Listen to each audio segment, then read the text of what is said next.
Hello बच्चों, कैसे हैं आप सब। आशा है सभी खुश एवं स्वस्थ होंगे। आज हम कक्षा 11वीं की आरोह पुस्तक में से पाठ 1 नमक का दरोगा पढ़ेंगे, जिसके लेखक हैं मुंशी प्रेमचंद। सबसे पहले मैं मुंशी प्रेमचंद का आपको परिचय दे देती हूँ। मुंशी प्रेमचंद, जिनका मूल नाम था धनपत राय, उनका जन्म उत्तर प्रदेश के लम्ही नामक गांव में सन 1880 में हुआ था। प्रेमचंद जी कथा साहित्य के शिखर पुरुष माने जाते हैं। इनका बचपन बहुत अभाव में बीता था। इन्होंने बीए तक की शिक्षा जैसे तैसे ग्रहण कर ली थी। इसके बाद इन्होंने एक सरकारी नौकरी भी प्राप्त कर ली थी, लेकिन महात्मा गांधी जी के असहयोग आंदोलन में सक्रिय भूमिका निभाने के कारण इन्होंने अपनी नौकरी से त्यागपत्र दे दिया था। इनकी प्रमुख रचनाएं थी सेवा सदन, प्रेमाश्रय, रंगभूमि, निर्मला, कायाकल्प, गबन, कर्मभूमि, गोदान। ये सभी इनके उपन्यास थे। सोजे वतन, मानसरोवर और गुप्त धन ये इनके कहानी संग्रह थे। करबला, संग्राम, प्रेम की देवी ये इनके प्रमुख नाटक थे। कुछ विचार, विविध प्रसंग ये इनका निबंध संग्रह था। प्रेमचंद जी की मृत्यु सन 1936 में हुई थी। तो आइए अब हम पढ़ते हैं नमक का दारोगा। नमक का दारोगा कहानी का प्रथम प्रकाशन 1914 में हुआ था। यह कहानी धन के ऊपर धर्म की जीत की कहानी है। इस कहानी का अंत सत्य की जीत के साथ होता है। तो आइए अब पढ़ते हैं कहानी नमक का दारोगा। जब नमक का नया विभाग बना और ईश्वर प्रदत्त वस्तु के व्यवहार करने का निषेध हो गया, तो लोग चोरी छुपे इसका व्यापार करने लगे। अनेक प्रकार के छल प्रपंचों का सूत्रपात हुआ। कोई घूस से काम निकालता था, कोई चालाकी से। अधिकारियों के पौ बारह थे। पटवारीगिरी का सर्व सम्मानित पद छोड़ छाड़ कर लोग इस विभाग की बरकंदाजी करते थे। इसका अर्थ यह है कि नमक विभाग है वो सबसे अच्छा विभाग इसलिए माना जाता था क्योंकि इसमें ऊपरी आमदनी बहुत थी। अधिकारी जो लोग थे उनकी पौ बारह थी, अर्थात उनकी चांदी ही चांदी थी। उनकी ऊपरी आमदनी भी बहुत थी और उनका वेतन भी अच्छा खासा था। तो जो पटवारी लोग थे वो भी अपनी पटवारीगिरी छोड़कर इस विभाग में आना चाहते थे। इसके दारोगा पद के लिए तो वकीलों का भी जी ललचाता था। यह वह समय था जब अंग्रेजी शिक्षा और ईसाई मत को लोग एक ही वस्तु समझते थे। फारसी का प्राबल्य था। प्रेम की कथाएं और श्रृंगार रस के काव्य पढ़कर फारसीदा लोग सर्वोच्च पदों पर नियुक्त हो जाया करते थे। मुंशी वंशीधर भी जुलेखा की विरह कथा समाप्त करके मजनू और फरहाद के प्रेम वृत्तांत को नल और नील की लड़ाई और अमेरिका के आविष्कार से अधिक महत्व की बातें समझते हुए रोजगार की खोज में निकले। अर्थात अब यहाँ वंशीधर की कहानी शुरू होती है कि किस तरह से उन्होंने अपना साहित्य में अपनी जो पढ़ाई है वो पूरी कर ली, लेकिन इन सब चीज़ों से अधिक महत्व उनको अब रोजगार को देना था, क्योंकि उनके घर में रोजगार की ज़रूरत थी। उनके पिता एक अनुभवी पुरुष थे। समझाने लगे, बेटा घर की दुर्दशा देख रहे हो, ऋण के बोझ से दबे हुए हैं, लड़कियां हैं वह घास फूस की तरह बढ़ती चली जा रही है। अर्थात उनके पिता बताते हैं, अपने बेटे को समझाते हैं कि उनके घर की जो हालत है वो अब उनका बेटा ही सुधार सकता है, क्योंकि उनके ऊपर बहुत सारा कर्जा चढ़ा हुआ है। उनकी जो लड़कियां हैं वो अब शादी के लायक हो चली है। मैं कगारे पर का वृक्ष हो रहा हूँ, न मालूम कब गिर पड़ूं। अर्थात अब मेरी उम्र हो चली है, मैं कभी भी इस संसार को छोड़कर जा सकता हूँ। अब तुम ही घर के मालिक मुख्तार हो। नौकरी में ओहदे की ओर ध्यान मत देना, यह तो पीर का मजार है। निगाह चढ़ावे और चादर पर रखनी चाहिए। उनके पिता अब उन्हें समझाते हैं कि जैसी भी नौकरी मिले, जिस भी ओहदे की नौकरी मिले वो ले लेना, क्योंकि यहाँ पर तो ओहदे का कोई मतलब ही नहीं है, बस आमदनी अच्छी होनी चाहिए। ऐसा काम ढूंढना जहाँ कुछ ऊपरी आय हो। कहने का अर्थ है कि वेतन के साथ साथ जहाँ कुछ ऊपरी आय हो वो नौकरी ढूंढना। मासिक वेतन तो पूर्णमासी का चांद है, जो एक दिन दिखाई देता है और घटते घटते लुप्त हो जाता है। अर्थात जो वेतन मिलता है वो तो पूर्णिमा के चांद की तरह होता है, जो एक दिन तो अच्छा खासा दिखाई देता है लेकिन धीरे धीरे खत्म हो जाता है। अर्थात वेतन से काम नहीं चलता। ऊपरी आय बहता हुआ स्रोत है। जिससे सदैव प्यास बुझती है। वेतन मनुष्य देता है, इसी से उसमें वृद्धि नहीं होती। ऊपरी आमदनी ईश्वर देता है, उसी से उसकी बरकत होती है। तुम स्वयं विद्वान हो, तुम्हें क्या समझाऊं। इस तरह से वंशीधर के पिता वंशीधर को ऐसी नौकरी ढूंढने के लिए कहते हैं जिसमें वेतन के साथ साथ अच्छी खासी ऊपरी आमदनी हो, क्योंकि ऊपरी आमदनी से ही ज़्यादा कमाई होती है। इस विषय में विवेक की बड़ी आवश्यकता है। मनुष्य को देखो, उसकी आवश्यकता को देखो और अवसर को देखो, उसके उपरांत जो उचित समझो करो। गर्ज वाले आदमी के साथ कठोरता करने में लाभ ही लाभ है, लेकिन बेगरज को दांव पर पाना जरा कठिन है। इन बातों का निगाह में बांध लो, यह मेरी जन्म भर की कमाई है। अब वंशीधर के पिता उसको समझाते हैं कि जिस आदमी को जरूरत होगी तो वह तुम्हें अपने आप पैसा देकर जाएगा, इसलिए जिसको जरूरत है अर्थात जिसको गरज है वो आदमी अपना काम निकलवाने के लिए कुछ भी करेगा, तो उसके साथ कठोरता बरतने में तुम्हें लाभ ही लाभ होगा। लेकिन जो बेगरज होगा अर्थात जिसको तुम्हारी ज़्यादा आवश्यकता नहीं होगी, उसके ऊपर तुम्हें थोड़ा दाव लगाने में मुश्किल होगी। तो इन सब बातों पर अपनी निगाह रखना, और ये सारी मेरी जीवन भर की कमाई है, अर्थात मैं अपने जीवन के अनुभव से तुम्हें बता रहा हूँ, इस बात का अवश्य ध्यान रखना। इस उपदेश के बाद पिताजी ने आशीर्वाद दिया। वंशीधर आज्ञाकारी पुत्र थे, ये बातें ध्यान से सुनी और तब घर से चल खड़े हुए। इस विस्तृत संसार में उनके लिए धैर्य अपना मित्र, बुद्धि अपनी पथ प्रदर्शक और आत्मावलंबन ही उसका सहायक था। लेकिन अच्छे शकुन से चले थे, जाते ही जाते नमक विभाग के दारोगा पद पर प्रतिष्ठित हो गए। वेतन अच्छा और ऊपरी आय का तो ठिकाना ही न था। वृद्ध मुंशी जी को सुख संवाद मिला तो फूले न समाये। महाजन कुछ नरम पड़े, कलवार की आशालता लहलाई, पड़ोसियों के हृदय में शूल उठने लगी। तो इस प्रकार से पिताजी से आशीर्वाद लेकर जब वंशीधर जी अपनी नौकरी ढूंढने निकले तो भाग्य ने भी उनका साथ दिया और उनको जाते ही नमक विभाग में दारोगा की नौकरी मिल गई, जिसमें वेतन भी अच्छा था और ऊपरी आय तो बहुत ही ज़्यादा थी। तो इससे उनके पिता को बहुत सुख मिला, वो बहुत ज़्यादा खुश हो गए। इससे जो महाजन थे जिन्होंने उन्हें कर्जा दे रखा था वो भी थोड़े से नरम पड़ गए, क्योंकि उन्हें पता था कि अब ये दारोगा की नौकरी पर लग गया है तो हमारा पैसा जल्द ही चुका देगा। और पड़ोसियों के हृदय में शूल उठने लगी, अर्थात पड़ोसियों के मन में इस बात से जलन भी होने लगी। जाड़े के दिन थे और रात का समय। नमक के सिपाही चौकीदार नशे में मस्त थे।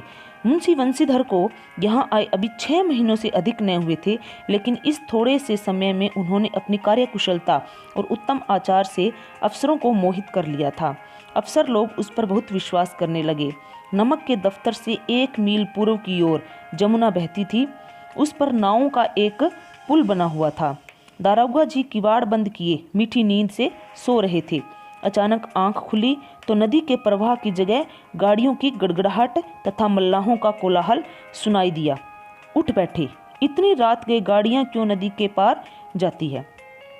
अब ये वंशीधर जी के बारे में बता रहे हैं कि कैसे उन्होंने अपनी वो ड्यूटी उन्होंने ज्वाइन कर ली। इसके बाद उनको 6 महीने से अधिक यहाँ पर आए हुए भी हो गए थे। उनके कार्यकुशलता से उनके सभी अफसर है वो भी बहुत खुश थे, सभी उन पर बहुत विश्वास भी करते थे।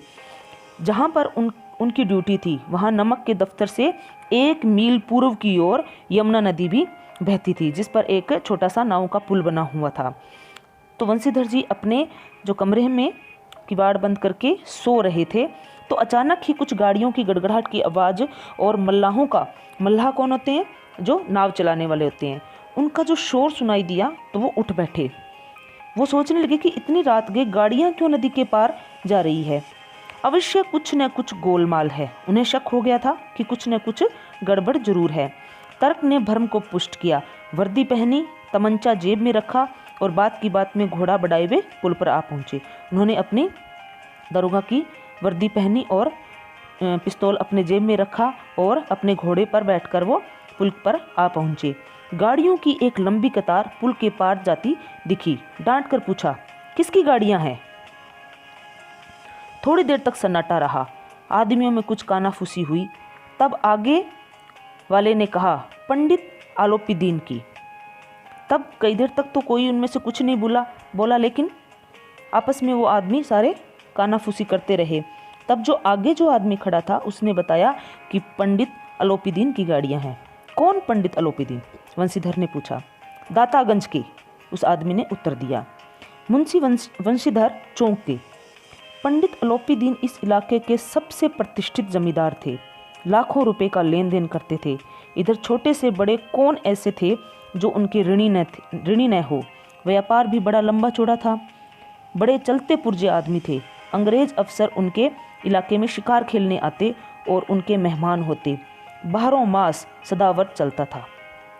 अब मुंशी प्रेमचंद जमींदार अलोपीदीन का नाम सुनकर चौंक पड़े, क्योंकि पंडित अलोपीदीन ऐसे आदमी थे जिनका उस इलाके में बड़ा सम्मान था।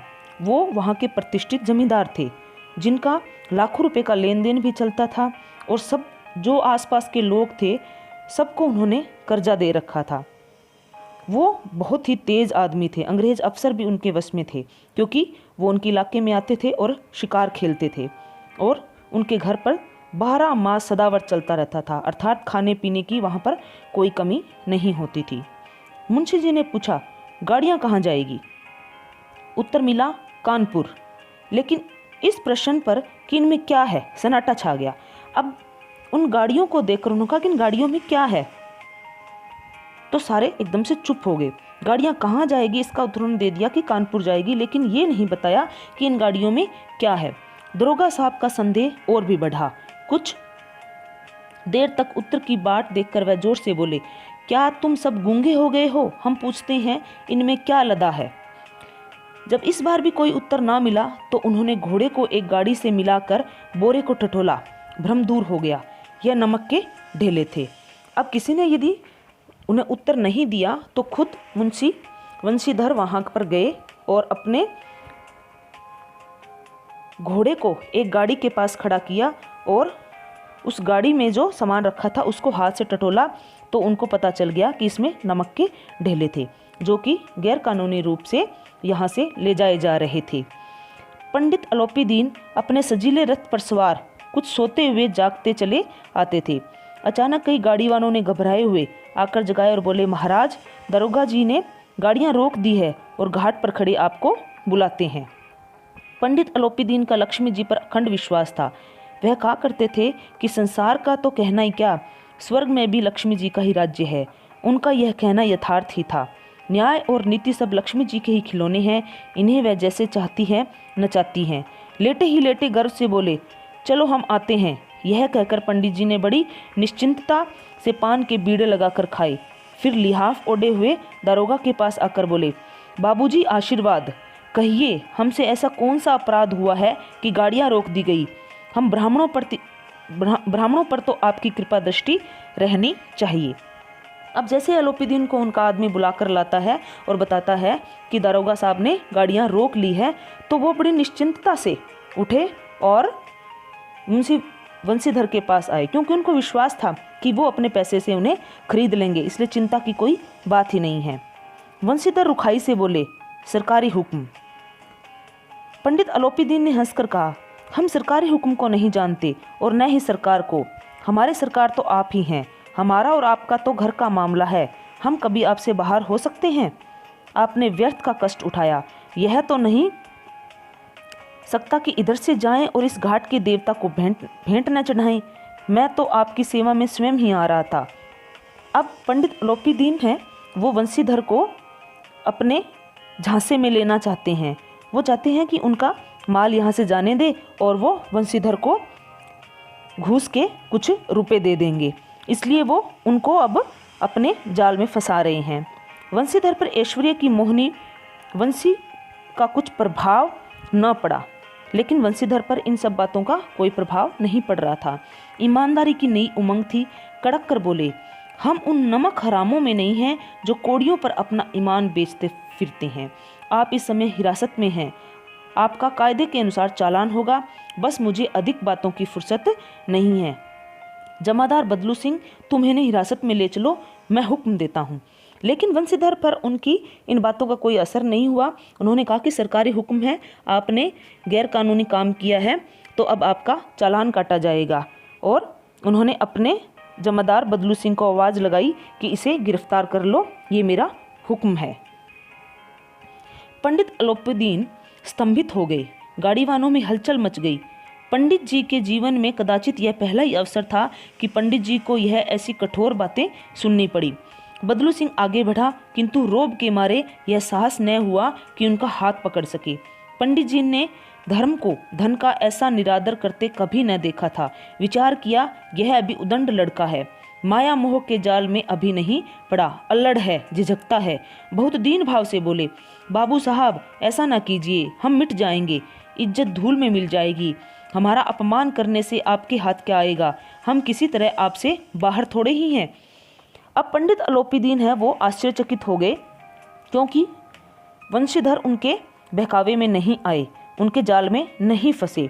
तो अब उन्होंने सोचा कि ये नया नया दारोगा बना है और उदंड लड़का है, अभी तक इसको माया मोह के जाल में भी ये फंसा नहीं है।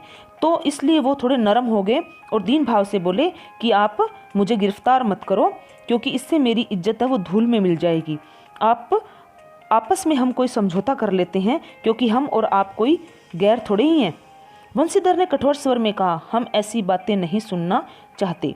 अलोपीदीन ने जिस सहारे को चट्टान समझ रखा था वह पैरों के नीचे से खिसकता हुआ मालूम हुआ, क्योंकि अलोपीदीन सोच रहे थे कि वह कुछ घूंस देकर यहाँ से निकल लेगा, लेकिन अब वो उसको बहुत ही मुश्किल मालूम हो रहा था। स्वाभिमान और धन ऐश्वर्य को कड़ी चोट लगी, किंतु अभी तक धन की सांख्यिक शक्ति का पूरा भरोसा था। उसने मुख्तार से बोला, लाला जी 1000 के नोट बाबू साहब को भेंट करो, आप इस समय भूखे सिंह हो रहे हैं। अब उन्होंने पंडित अलोपीदीन ने वंशीधर को 1000 रुपये रिश्वत देने की पेशकश की। वंशीधर ने नरम होकर कहा, 1000 नहीं, 1,00,000 भी मुझे सच्चे मार्ग से नहीं हटा सकते। धर्म की इस बुद्धिहीन दृढ़ता और देव दुर्लभ त्याग पर मन बहुत झुंझलाया। अब दोनों शक्तियों में संग्राम होने लगा। धन ने उछल उछल कर आक्रमण करने शुरू किए। 1 से 5, 5 से 10, 10 से 15 और 15 से 20,000 तक नौबत पहुंची। अर्थात अब पंडित अलोपीदीन ने अपने जो घूस की रकम है वो बढ़ानी शुरू कर दी, लेकिन वंशीधर अपनी बात से टस से मस नहीं हुए। अलोपीदीन ने उन्हें 1000 से फिर 5000, फिर 5000 से 10,000, 10 से 15, 15 से 20,000 रुपये तक उनको घूस देने की कोशिश की, किंतु धर्म अलौकिक वीरता के साथ इस बहुसंख्यक सेना के सम्मुख अकेला पर्वत की भांति अटल अविचलित खड़ा था। अर्थात वंशीधर इस बात पर भी नहीं माना। अलोपीदीन निराश होकर बोले, अब इससे अधिक मेरा साहस नहीं, आगे आपको अधिकार है। अब 20,000 पर आकर अलोपीदीन अटक गया और कहता कि इससे आगे मैं नहीं दे सकता, अब आपको जो करना है वो आपका अधिकार है। वंशीधर ने अपने जमादार को ललकारा। बदलू सिंह मन में दरोगा जी को गालियां देता हुआ पंडित अलोपीदीन की ओर बढ़ा। पंडित घबराकर 2-3 कदम पीछे हट गए। अत्यंत दीनता से बोले, बाबू साहब ईश्वर के लिए मुझ पर दया कीजिए, मैं 25,000 पर निपटारा करने को तैयार हूँ। लेकिन जैसे ही जमादार बदलू सिंह उन्हें गिरफ्तार करने के लिए आगे बढ़ा तो पंडित अलोपीदीन ने एक और पासा फेंका। उसने अब 25,000 रुपये की घूस है वो उनके सामने रखी।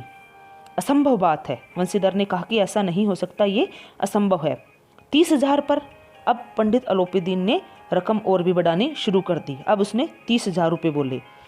किसी तरह भी संभव नहीं, लेकिन वंशीधर किसी भी तरह से मानने को तैयार नहीं थे। क्या 40,000 पर भी नहीं?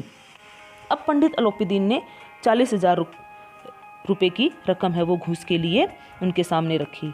40,000 नहीं, 40 लाख पर भी असंभव है। बदलू सिंह, इस आदमी को भी हिरासत में ले चलो, अब मैं एक शब्द भी नहीं सुनना चाहता।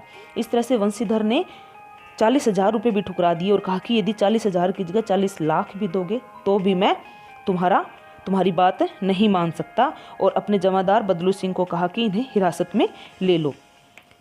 धर्म ने धन को पैरों तले कुचल डाला। अलोपीदीन ने एक हष्टपुष्ट मनुष्य को हथकड़ियां लिए हुए अपनी ओर आते देखा। चारों ओर निराश और कातर दृष्टि से देखने लगे। इसके बाद एकाएक मूर्छित होकर गिर पड़े। अब पंडित अलोपीदीन ने अपने सारे तरीके आजमा कर देख लिए, लेकिन किसी भी तरह से वंशीधर है उनके झांसे में नहीं आ रहा था। तभी अपनी तरफ उन्होंने एक हथकड़ियाँ लिए हुए आते हुए आदमी को देखा। अब वो चारों तरफ बड़ी निराशा और दया भरी दृष्टि से देख रहे थे, लेकिन उनको बचाने वाला वहाँ कोई नहीं था और अचानक ही वो बेहोश होकर गिर पड़े। नमक का दारोगा भाग 1 यही समाप्त होता है। इसके आगे की कहानी हम भाग 2 में पढ़ेंगे। धन्यवाद।